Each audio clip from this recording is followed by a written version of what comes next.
Hey guys, it's me, Miss Pope. I'm back to read chapter 34 of W2M by Sharon Creech. So I miss you and I'm glad I get to read with you. So here's chapter 34, Old Faithful. That next day was probably one of the best, and surely the worst, in Graham and Gramps' lives. The whispers woke me early. It was the 6th day, and the next day was my mother's birthday. We had to get out of Wyoming and through Montana. Gramps was already up, but Graham was lying on the bed, staring at the ceiling. "Did you ever go to sleep?" I asked. "No," she said. "I didn't feel like sleeping. I can sleep later." She climbed out of bed. "Let's go see that Old Faithful. I've waited my entire life to see Old Faithful." "You've sure got your heart set on that, don't you, you stubborn gooseberry," said Gramps. "I sure do," said Graham. We parked the car and walked up a low hill. I was afraid Graham was going to be disappointed because it didn't look like much at first. There was a rope fence around a mound on the side of the hill. The ground was scrabbly dirt, and in the center of the rope enclosure, about 20 feet away, was a hole. "Heck," Graham said. "Can't we get any closer than this?" Gramps and I walked over to read a sign about Old Faithful. A park ranger rushed past us yelling, "Ma'am! Ma'am!" "Gold dang," Gramps said.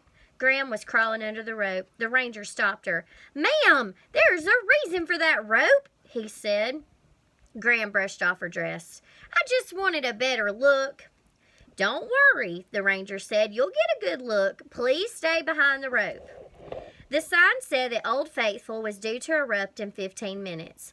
More and more people gathered around the rope. There were people of all ages, little babies crying, grannies sitting on folding stools, teenagers plugged into radio headsets, couples smooching. There were people speaking languages other than English. Next to us was a tour group of Italians. Across the way was a group of Germans. Graham tapped her fingers together, getting more and more excited. "Is it time?" she kept saying. "Is it almost time?" The crowd became quite quiet a few minutes before Old Faithful was due to go off. Everyone stared at the hole. Everyone was listening. "Is it time?" Graham said.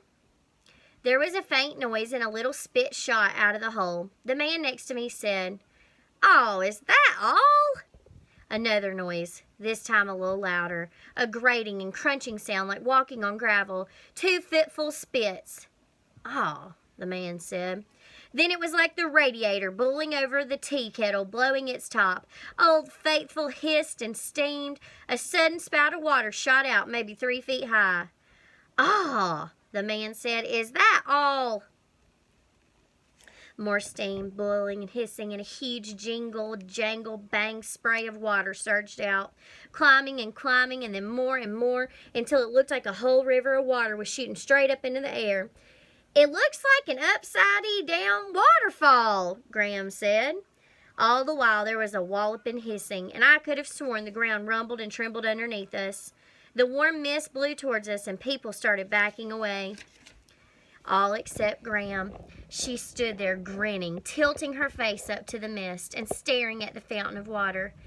"Oh," she said. "Oh, huzza, huzza!" She shouted it into the air and noise. Gramps wasn't watching Old Faithful. He was watching Graham. He put his arms around her and hugged her. "You like this old geyser, don't you?" he said. "Oh," Graham said. "Oh, yes, I do."